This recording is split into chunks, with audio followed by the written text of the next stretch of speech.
Thank you so much for that kind introduction. And you're quite right. We have the most incredible panel here today and a reasonably short period of time in which we can unpack impact investing.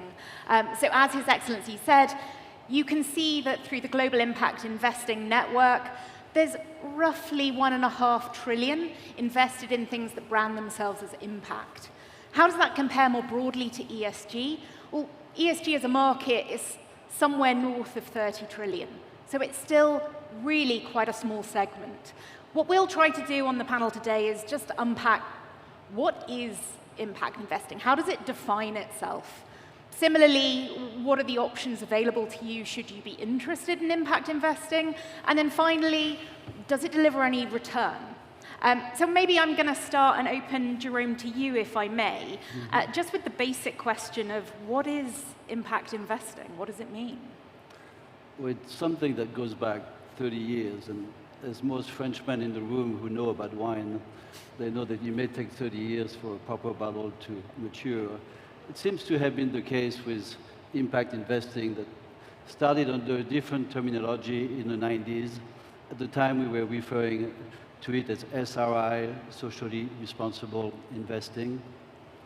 It sort of evolved in the early 2000s into what is now still used in the public market as ESG, but it took until about 2007, 2008, and it's very well documented on the internet. So for those of you who don't know that, I encourage you to Google Rockefeller Foundation, Impact Investing, Bellagio, Italy, because indeed, under the leadership of the Rockefeller Foundation, a group of individuals, including my partner, Jan Yadigaroglu at Capricorn, got together with this mission to try to identify a new terminology to describe what they were doing, being very aligned investors focused on scalable solutions to global problems.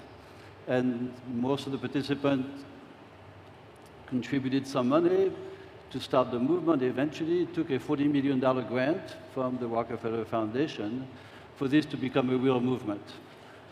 Impact investing was then designed as a strategy, an investment strategy that combines investment returns with environmental and social objectives, with the one requirement that you apply the same measurability of your environmental and social impact or the same weighting that you do to your financial performance.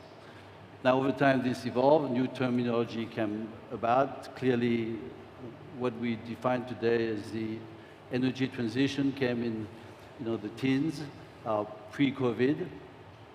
And today, if you had to categorize what terminology is appropriate, I think they all are.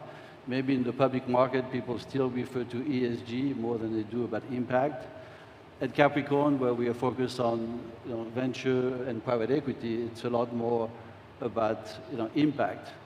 And a few words to define what we think is important for people who are looking at that space. The two terms that we use regularly, one is really intentionality. That is, you got to be in it because you believe that you're going to have an impact and, as I said, make the world a better place. And the other one, which is extremely important for our clients, is to be non-concessionary. That is, you are there to generate high return. And finally, in regards to what is really meaningful, in our opinion, in terms of impact, it's a requirement that you provide risk capital, early capital, and patient capital, as we've done with a number of companies that relate to the situation in the UAE, since we were early investors and patient investors in iconic companies like Tesla, SpaceX, QuantumScape, Joby Aviation, Redwood Materials, and so on. Thank you, Jerome. That was a really interesting introduction. And maybe to unpack a little bit of what you mentioned. So you talked about these terms, measurability and intentionality. And I know there's also the term additionality that comes in with impact investing. And Eva, if I might turn to you, kind of these three terms are what's used currently to define impact. What's your read on them, and how do you operationalize that in your investing process? Yeah, absolutely. And I think Jerome's touched on the key three terms: intentionality, additionality, and measurability. So intentionality really being that intent from the investor to contribute to a measurable environmental and/or social outcome. Additionality being really that counterfactual. Would that outcome have happened but for the investment from the investor or the company's existence itself? And that translates into asset classes, into implementation in different ways.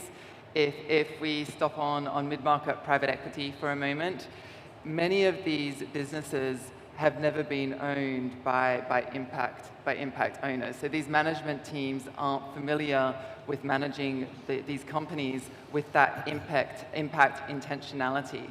So some of what we do is really work with those management teams to bring them up that learning curve to indeed attract that impact investment dollar. And we do that from the pre-screening stage, we do that through due diligence, but very importantly, we do that through value creation.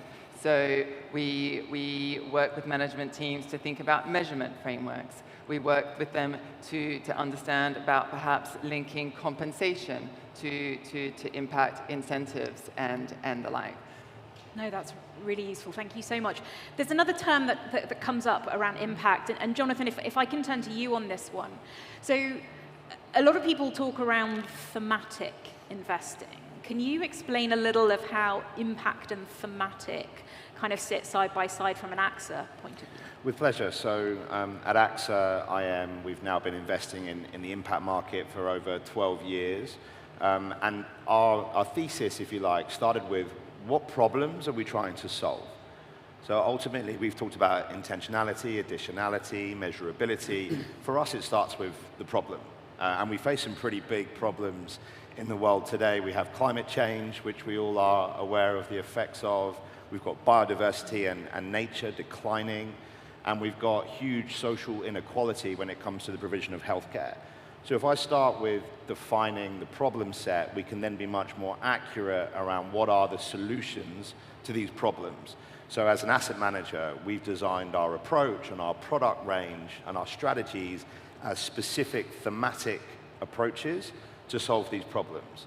And we can talk a little about what those are. So climate change, one of the very attractive opportunities there is to help finance the transition. We need to do this from a thematic perspective, but we can also cut it by asset class. And clearly working in the private markets, from venture capital through to growth equity, even into the real asset space, these are the assets where we can really claim ownership of the impact, the intentionality, the additionality. Just like we do on the financial side, we have a business plan, we have expectations around financial return. We're active managers of assets. We need to apply the same philosophy on the impact side. Nature is declining. Why does that concern us as society? 50% of global GDP relies on nature. So we need to start investing in solutions to reverse and protect the decline of nature. And finally, healthcare. We've seen the effect of a global pandemic. We saw that was global. We saw it was interconnected between populations. And so the inequalities that existed during that period and have now been exposed as vulnerabilities going forward are key focuses of what we do in impact. So just to conclude, we're in the capital of capital here. We talk a lot about financing the transition and the sort of environmental capital that takes. Natural capital is a phrase we need to be aware of. But also, let's not forget the social side, social capital, human capital, and the impact that we need to have there also. Thank you. So Jonathan, I want to pull up one point that you were talking about, maybe Bridget with a point that Ava was making. We talk about additionality, we talk about private markets. And I read an FT Moral Money survey that was looking at the fact that most people have a view that impact investing is venture capital private markets. That's how you prove additionality. So maybe, Ava, if I could turn to you on this point. Is there a role to play in listed markets, or is this just private market activity? No, it's a great question, and I think for context, Apollo manages around 500 billion in credit assets, around 730 billion overall, so it has a significant presence in the credit markets. I think beyond the equity asset classes we've been discussing, there's clearly use of proceeds bonds I think that's a framework which is well established, which is well recognized as being impactful. And I think perhaps broadening the question and thinking about, say, impact investing, but also investing for impact. I'll give you an example of a financing that we recently completed with a key strategic partner in Europe. We have a long-standing relationship with many blue chip companies. This financing was with Air France. And in fact, Air France and Apollo had conducted a number of refinancings and had been looking at ways to integrate an impact lens, a sustainability outcome, into these broader refinancings. So we financed a 1.5 billion facility secured against the loyalty program. And together, we ring-fenced a portion of that financing to allow for Air France to commit to produce sustainable aviation fuel. Now, that aligned with their own objective to have 10% of SAF in their fuels by 2030. Now, it's an interesting example because it's not a typical use of proceeds bonds. Yeah. Return is the same across the financing, so at market. I think to the point around that was being made by John. But it's an example of investing for impact beyond the already established framework of and investing to innovate, I guess, as well is kind of a clear point there. Maybe Fabrice, if I can bring you into the conversation. So you'd heard me in my introduction, I talked about kind of ESG or sustainable investment being kind of north of 30 trillion. There is a lot of recent criticism that that's not having any real-world impact at all. And I'm just curious from your perspective and also in your role as chairman of IFL, what are your thoughts on that? Is it only because there's a small amount of money put on impact and that's only where the real impact is happening? Could you give me your views? Yeah, that's a great question. At Eiffel, we really focus on impact and the energy transition. So I hope that what we do has a real impact. But of course, you're right, there is a risk of impact fatigue or ESG fatigue because all this capital has impact, but it's slow and it's probably not sufficient. And our motto at Eiffel, the way we see impact investing is that impact should not be a detractor of financial performance, but it should be a performance enhancer. And that's really how we construct our strategies. Earlier this year, we've run a study in our impact private debt portfolio. It's a scientific quantitative study, 150 companies, 1,300 data points. And we tried to determine the link between the impact initiatives we implement in our portfolio companies to make them progress towards ESG objectives and the financial performance. And we found that in 83% of the cases, the net impact, so the benefit minus the cost, because of course for the companies there is a cost of implementing transition measures, etc.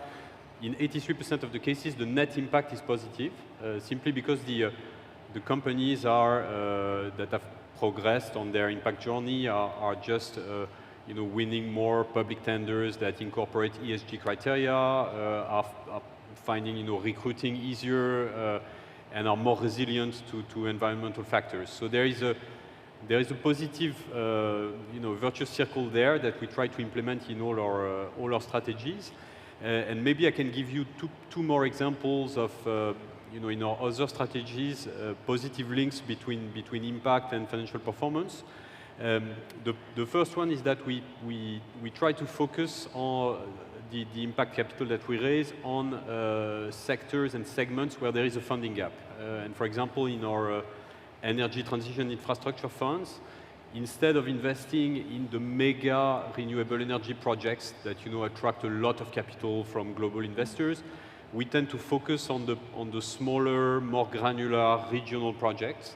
Of course, this has more impact in terms of additionality, but it has also better financial performance because these projects are less competitive.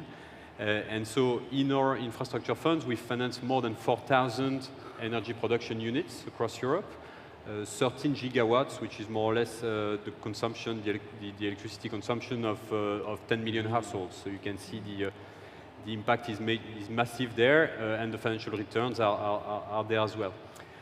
Another example is to focus impact capital on frontier or innovative segments. And one example of that is that back in 2019, in the energy transition space, investors were mostly focusing on electricity, wind and solar. We decided to launch a fund dedicated to green gases and molecules, which was very innovative and new at the time. The thesis was that basically, okay, electricity had to go from 100% fossil to fully renewable, but the same for gas, and it had not started on the gas side.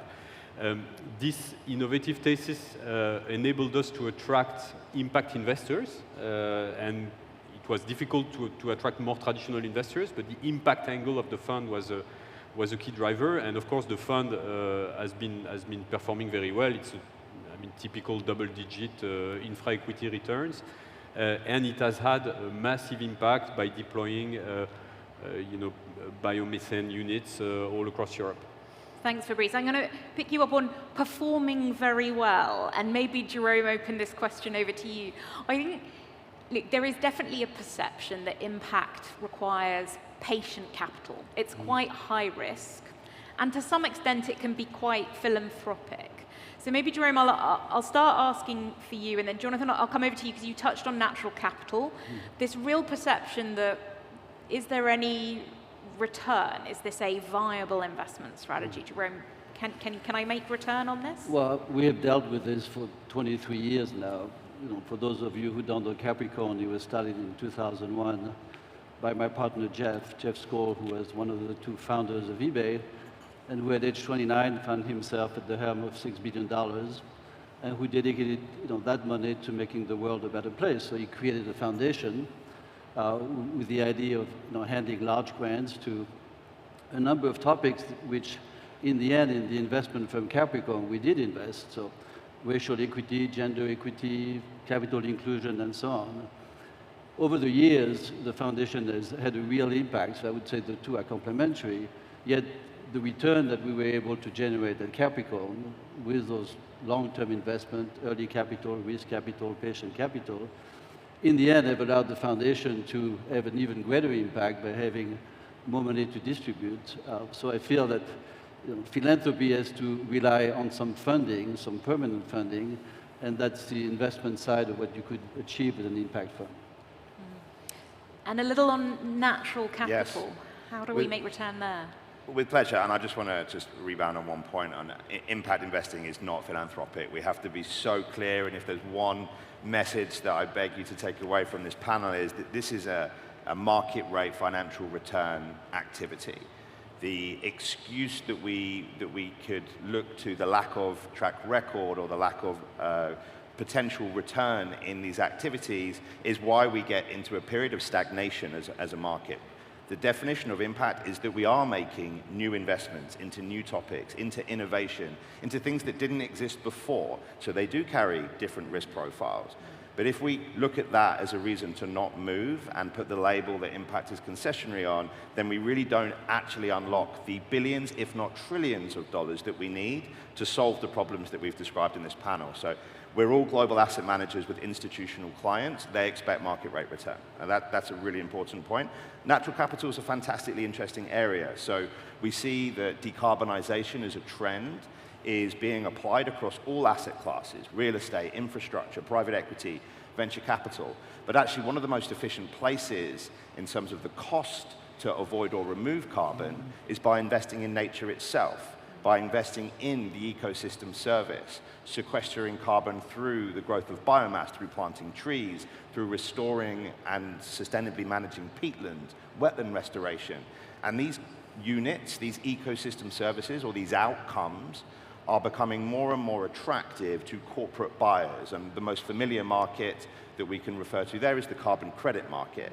So we've seen through the COP movement increasing movements to unlock mass financing into this space, and one of the levers to do that in nature-based solutions is carbon credits. So corporates that have committed to decarbonize, to reduce their own emissions, and then are looking at climate contributions they can make along the way, the carbon market is now evolving. We're seeing potential for a 100 times increase in the demand for carbon credits, and as we heard earlier, there is a funding gap on the supply.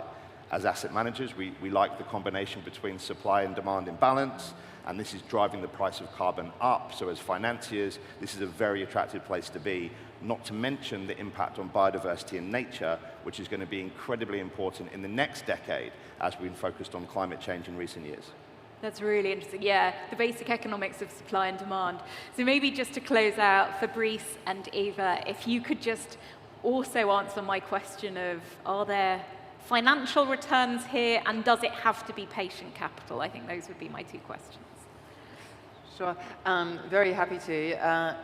We look for collinearity in our investments, and to the point that John was making, we would not be entering into this space unless we believed that market rate returns were available and were achievable. So what collinearity means is that the impact is intrinsic in the business model of the company, and that in each value creation lever, there is an impact lens. So specifically, an example, we have a company which is producing recycled cartons, and two of the valuation levers, very simple ones, being cost and revenues. In the cost lever, we're creating energy efficiencies, we're reducing water usage, and the like. So there's a very clear sustainable outcome related to the cost lever. Similarly, on the revenue lever, we're increasing the penetration of these recycled cartons that are used to wrap fresh fruits and the like, and bringing that to underserved communities. So this is certainly an area where we believe there are market rate returns achievable. Across our climate platform, where we have over a decade of experience, we are, similar to Fabrice, we are well north of a 20% net IRR. So those market rate returns are achievable. And Fabrice, in 30 seconds, your view here? Yeah, I think to offer a positive conclusion, I think impact investments can even have better returns than traditional investments, simply because the impact actions that we implement will strengthen the companies, will strengthen their resilience to face environmental changes, social changes. And so impact is in fact better than non-impact financing. Yeah, and I think that's echoed by the data. So the compound annual growth rate of impact investing is sized to be around 20%, just north of 20% since 2019. So it is absolutely a strategy that can give you return. Thank you so much to my panelists for covering this topic in a reasonably short period of time. I think that's been a great education for everyone. Thank you all for being a great audience as well. Thanks.